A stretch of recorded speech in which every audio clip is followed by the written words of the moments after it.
a party man and as a philanthropist. Put two things together. Today's event is quite unique.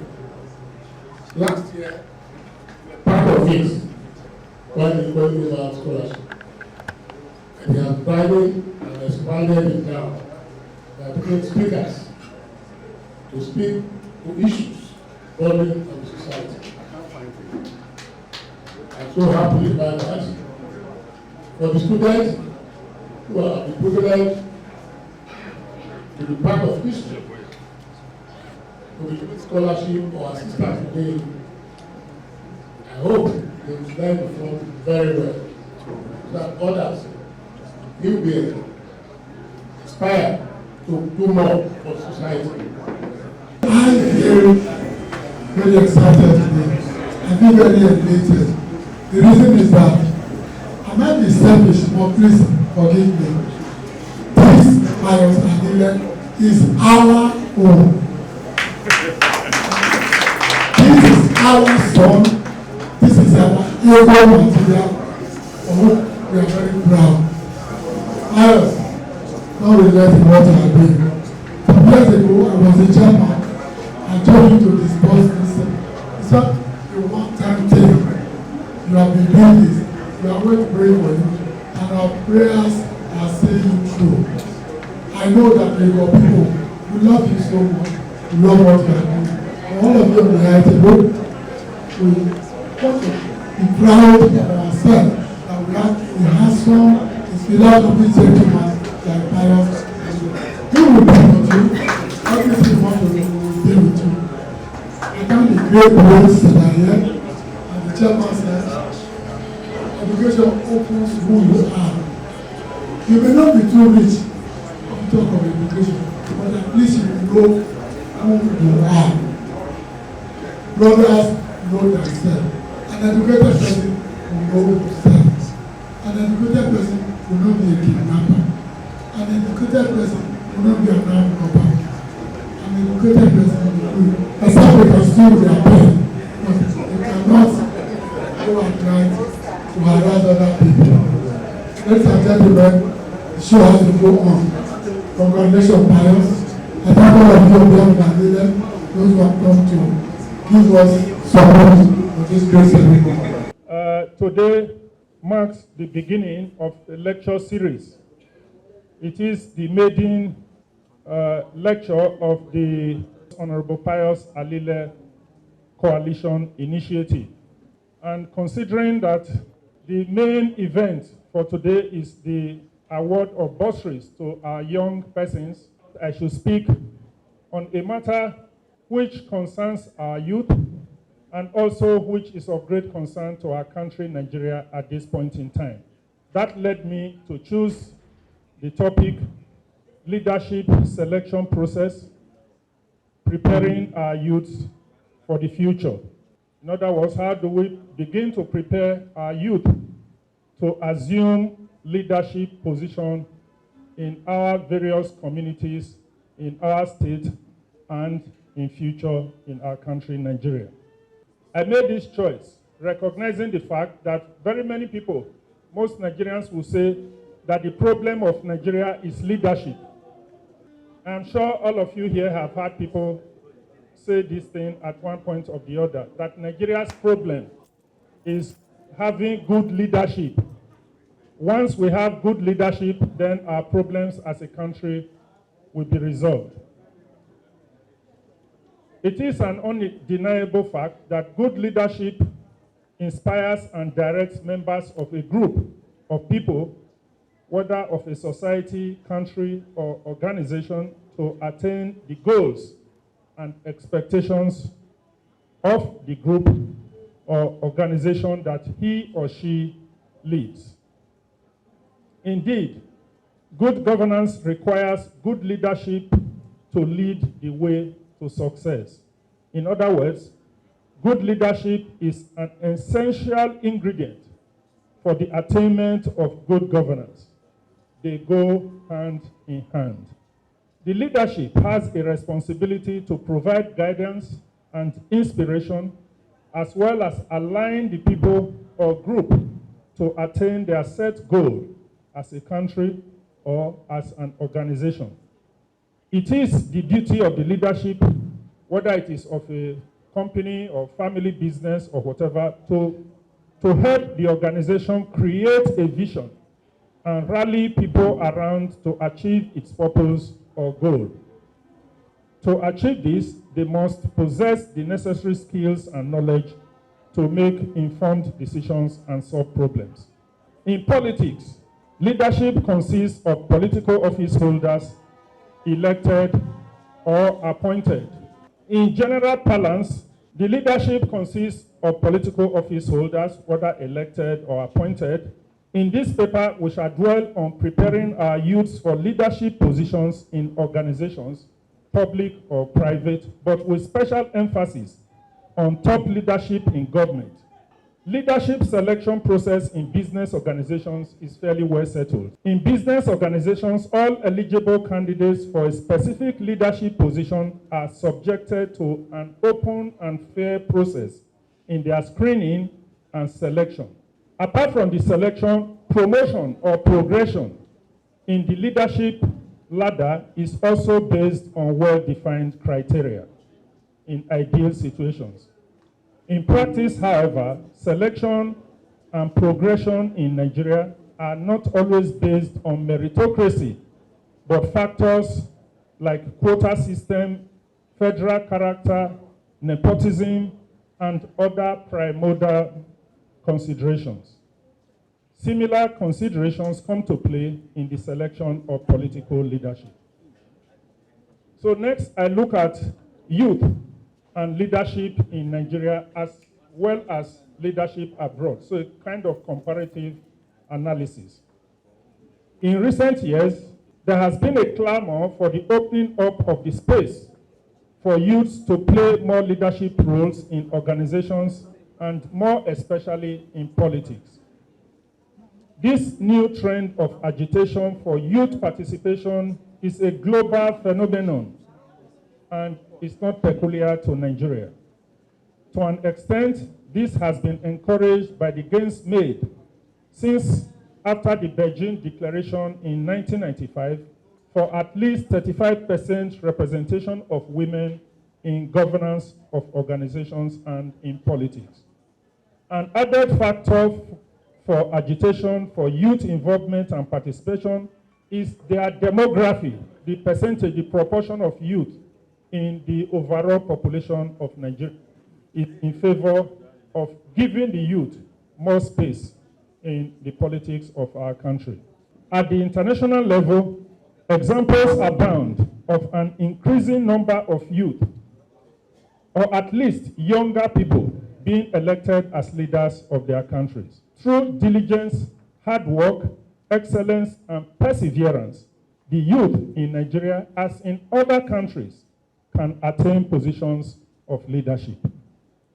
Leadership is a result of good preparation and not wishful agitations. There are examples of this too in the Holy Bible, such as David, the courageous shepherd boy who became a king. You all know the story of David. The same with Samuel. Samuel in the Bible, and of course Daniel.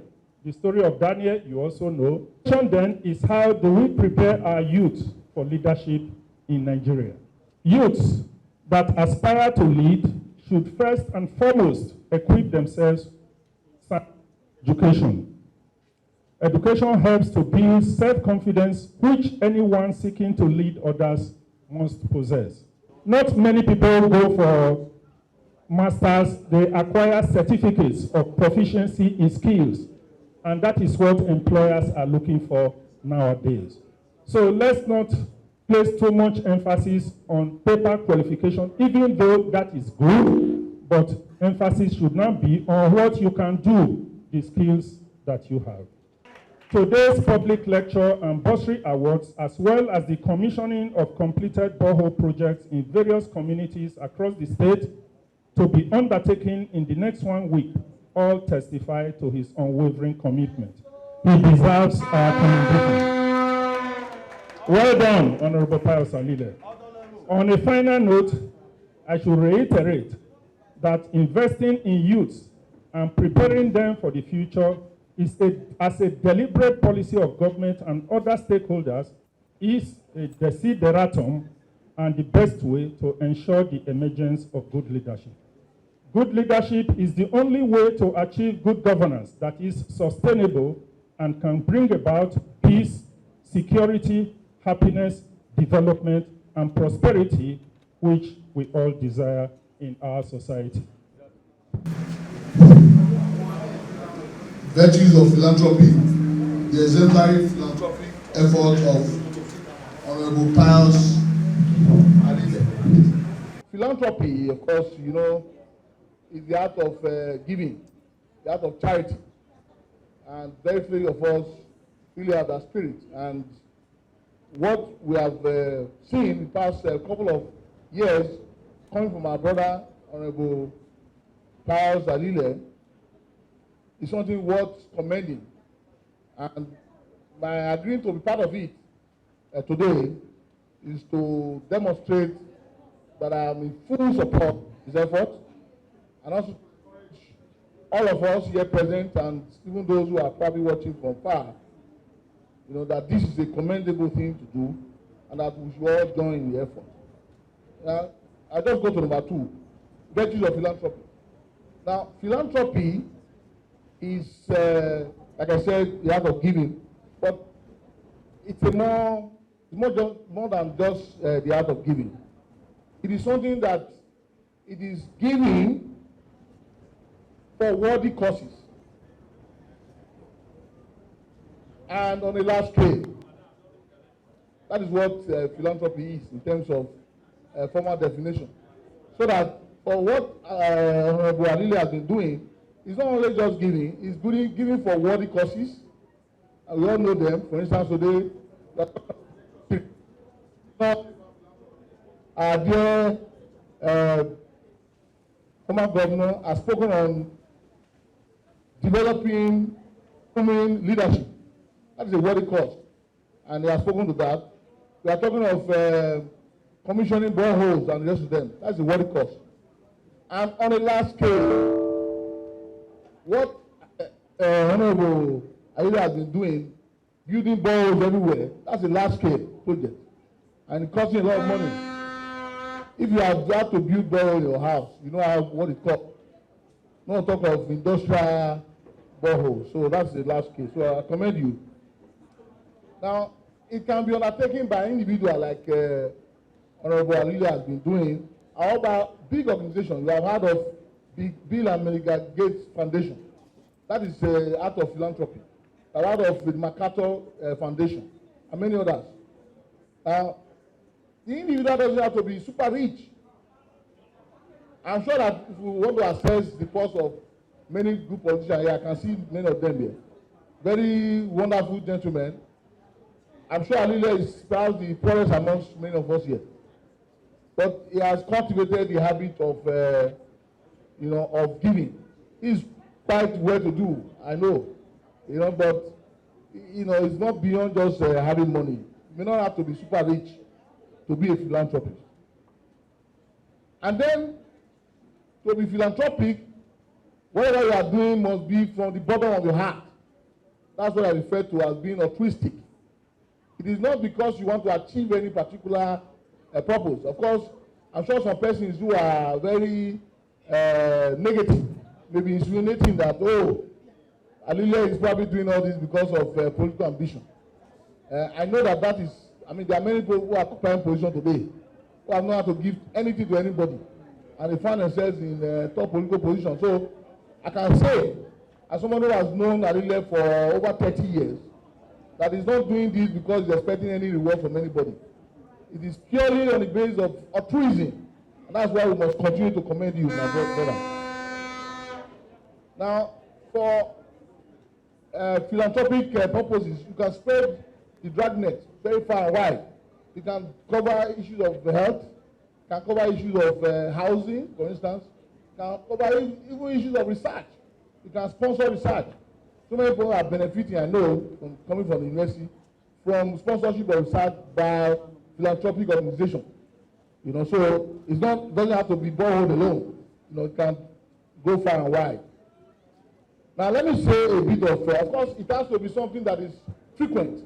It has to be something that is consistent. It has to be something that is institutionalized and sustainable. That's why I'm happy that what Honorable Alile is doing is not just doing it as an individual.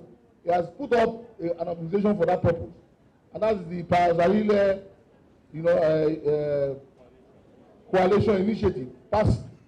And that's how it should be, because this sort of initiative is supposed to uplift you as an individual. We are hearing of MacArthur Foundation, for instance. It has been existing for many years. I heard of Ford Foundation. You know, and so on. So these are, you know, philanthropic bodies that have been existing for many, many years. So I commend you also for not only just coming up as an individual, but putting it in an organization. So I want to commend our brother, Honorable Pius Alile, for joining in this illustrious company. I want to commend you that you have acquired good education. You didn't stay back. You have come back to try to impact using the mechanism and the instrumentality of philanthropy. So I commend you. I want to appreciate each and every one of you for coming. This is not my speech, which is supposed to be the final speech for the day. Before I sit down, I want to just say thank you to everyone that has found themselves here today. I want to say thank you for the support that you keep giving to myself, my family, Honorable Pius Alile. I want to say thank you.